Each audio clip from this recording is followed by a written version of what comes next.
घबराने की कोई जरूरत नहीं। मेरे बेटे की एंट्री मतलब इन बदमाशों को डिसेंट्री।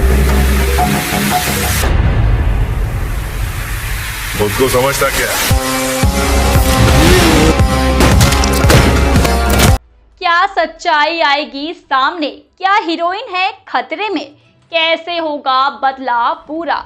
दोस्तों, बॉलीग्राड स्टूडियोज में आपका स्वागत है और मैं हूं आपकी दोस्त और होस्ट प्रगति सिन्हा। वीडियो स्टार्ट करने से पहले दोस्तों, आपके लिए एक गुड न्यूज़ है। अगर आप भी सिनेमा की दुनिया से जुड़ना चाहते हैं और काम करना चाहते हैं तो डिस्क्रिप्शन बॉक्स में दिए गए जॉब लिंक पे क्लिक कीजिए और इस अपॉर्चुनिटी का भरपूर फायदा उठाइए। दोस्तों, लास्ट वीडियो में हमने देखा था कि अश्विन के लोगों और वीरेंद्र के लोगों के बीच में हुई फायरिंग में वीरेंद्र तो बचकर भागने में सफल हो गया, लेकिन अमरजीत और जैकी फंस गए और अश्विन के लोगों ने उन्हें पकड़ लिया और फिर दोनों को अश्विन के घर ले जाया गया। तभी पीछे से आवाज़ आती है जो अश्विन को ये बताती है कि तुम्हारे सामने जो इंसान बैठा है ये वही इंसान है जिसने प्रेरणा को पाला और बड़ा किया है। अश्विन अपने लोगों से कहकर उनके हाथ में बंदी रस्सी खुलवा देता है, लेकिन वहां पर जो कुछ भी हो रहा था अमरजीत और जैकी के समझ में कुछ भी नहीं आ रहा होता है।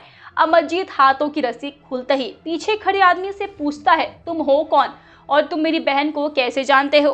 पीछे खड़ा आदमी, जो कि हमशक्ल वीरेंद्र था, वो अमरजीत से बोलता है कि मैं वही आदमी हूँ जिसने 15 साल पहले प्रेरणा की जान बचाई थी। अमरजीत उस आदमी से पूछता है, आखिर 15 साल पहले प्रेरणा की जिंदगी में ऐसा क्या हुआ था कि तुमने उसकी जान बचाई थी? अमरजीत ये बोल ही रहा होता है कि तभी अश्विन आकर उसे गले से लगा लेता है और बोलता है, मैं बताता हूँ आखिर उसके साथ 15 साल पहले क्या हुआ था। जैकी वहाँ खड़े खड़े सारी बातें सुन रहा था। वो कभी अमरजीत को देखता तो कभी अश्विन को देखता और इसके बाद अश्विन बोलता है कि प्रेरणा, जिसे तुम अपनी बहन कहते हो, वो एक माफिया बॉस की बेटी थी। उनका परिवार अपना जीवन हंसी खुशी बिता रहा था और वो माफिया तो थे लेकिन कभी भी किसी मासूम की जान नहीं ली। वो केवल अपने माफिया वर्ल्ड में ही जीते थे, लेकिन भाग्य को शायद कुछ और ही मंजूर था। वीरेंद्र, जो कि एक मामूली सा स्मगलर था, वो पूरे इंडिया पर राज करने का सपना देखता था। उसने उन पर हमला कर दिया जब वो अपने घर में अपनी बेटी स्वीटी का जन्मदिन मना रहे थे और इसके बाद उस हमले में वो परिवार तबाह हो जाता है, पर वो माफिया बच जाता है। कई सालों बाद जब वो कोमा से बाहर आता है तब वो उस आदमी को ढूंढने की बहुत कोशिश करता है, लेकिन इसी बीच उसे पता चलता है कि उसकी बेटी अभी भी जिंदा है और वो बच्ची और कोई नहीं, प्रेरणा है और वो बदनसीब माफिया मैं हूँ। और ये सब कुछ सुनकर अमरजीत बोल पड़ता है, लेकिन 15 साल पहले तो मेरे माता पिता ने उसे एक अनाथ आश्रम से गोद लिया था, तो आप ये कैसे कह सकते हैं कि प्रेरणा आपकी बेटी है? तब वीरेंद्र का हमशक्ल बोलता है कि 15 साल पहले जब वीरेंद्र उसे मारने जा रहा था तो मैंने उसे बचाया और फिर ले जाकर उसे अनाथ आश्रम में डाल दिया और तब से लेकर आज तक मैं उसके बारे में हर एक पल की खबर रखता हूँ। तब जैकी बीच में बोलता है, अच्छा, तो मुझे अब समझ में आया कि आज आपने वो गुंडे वीरेंद्र को मारने के लिए वहाँ पर भेजे थे और वो निकम्मे लोग मुझे उठाकर ले आए। वैसे अच्छा ही हुआ कि हम यहाँ पर आ गए। और फिर अश्विन जैकी की तरफ देखता है और बोलता है, ये नमूना कौन है और तुम दोनों वहाँ पर क्या कर रहे थे? तुम वीरेंद्र को कैसे जानते हो? अमरजीत कुछ बोल ही पाता कि तभी जैकी बोल पड़ता है कि मैं आपका होने वाला दामाद हूँ, मेरा नाम जय किशन उर्फ जैकी है। अश्विन जैकी की तरफ देखता है और बोलता है, तुम जैसे नमूने से मेरी बेटी की शादी नहीं हो सकती। और ये सुनकर जैकी बोलता है, लेकिन आपकी बेटी ने तो इस नमूने को पसंद कर लिया है। और तब अमरजीत बोलता है कि हम लोग ये सारी बातें तो बाद में भी कर सकते हैं, हमें वीरेंद्र को जल्द से जल्द पकड़ना होगा और उसे जेल की सलाखों के पीछे डालना पड़ेगा। तब अश्विन बोलता है कि लेकिन मुझे ये तो बताओ कि तुम लोग वहाँ पर क्या करने के लिए गए थे? तब अमरजीत बोलता है कि हम स्मगलिंग के केस में वीरेंद्र को पकड़ने के लिए वहाँ पर आए थे, लेकिन हम कुछ कर पाते उससे पहले वीरेंद्र बचकर भाग निकला। और ये सुनकर अश्विन बोलता है कि भले ही हमारा मकसद अलग अलग हो, लेकिन हम तीनों का टारगेट एक ही है, वीरेंद्र। हमें मिलकर उसे पकड़ना होगा। तो बोलो, क्या तुम लोग मेरे साथ हो? और उसके बाद दोस्तों, इधर जहां पर अमरजीत और अश्विन मिलकर वीरेंद्र को पकड़ने का प्लान बना रहे होते हैं और उधर वीरेंद्र को जब ये पता चलता है कि उस पर हमला करवाने वाला और कोई नहीं बल्कि खुद अश्विन है। तब वो अपनी आदमी से कहकर सारी जानकारी निकलवाता है और उसे ये पता चल जाता है कि अश्विन की बेटी अभी भी जिंदा है और अगर वो उसे पकड़ ले तो अश्विन को हराना और भी आसान हो जाएगा।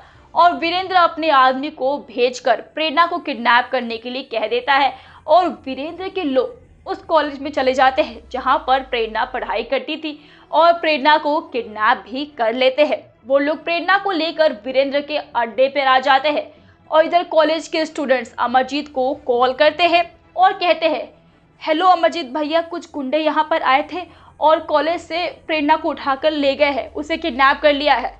हम में से कुछ स्टूडेंट्स ने उसे कार का पीछा किया जिसमें कि वो लोग जा रहे थे, वो उसे लेकर बांद्रा के एक अपार्टमेंट में गए हैं, तो आप वहाँ पे जल्दी से चले जाइए।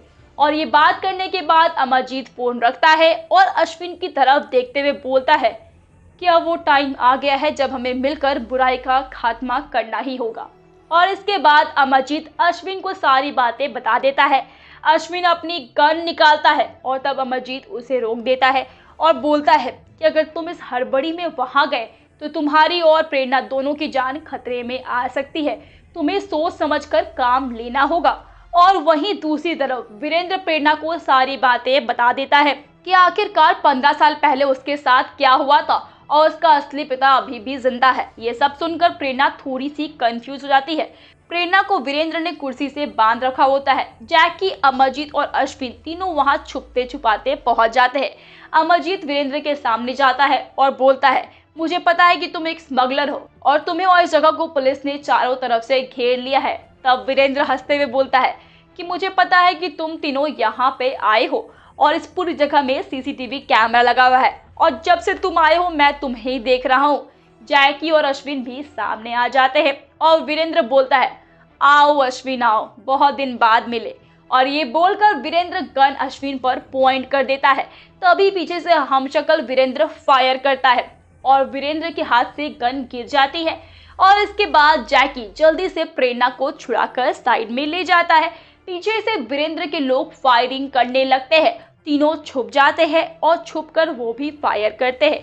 कुछ देर तक फायरिंग ऐसी चलती रहती है और फिर अश्विन वीरेंद्र को पकड़ लेता है और उसके सर पर गन रख देता है और बोलता है, आज मेरे सालों का बदला पूरा होगा। ये बोलकर वो गन चलाने वाला ही होता है कि तभी वीरेंद्र अश्विन को चाकू मार देता है और वो जमीन पर गिर जाता है। अमरजीत वीरेंद्र के कंधे और पैर पर गोली मारता है और भागकर उसके पास जाता है।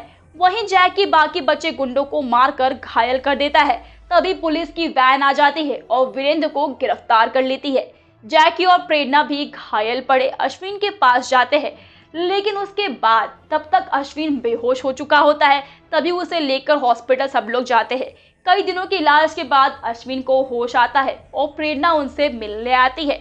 कुछ देर के बाद उनके आपस में बात होती है और वो फिर जैकी और अमरजीत को बुलाते हैं। कुछ दिन के बाद अश्विन ठीक होकर घर आ जाता है। फिर प्रेरणा और जैकी की शादी हो जाती है और ऐसी होती है स्टोरी की हैप्पी एंडिंग। दोस्तों, वीडियो पसंद आई हो तो वीडियो को लाइक करें, शेयर करें अपने दोस्तों के साथ और हाँ, चैनल को सब्सक्राइब करना बिल्कुल भी मत भूलिएगा।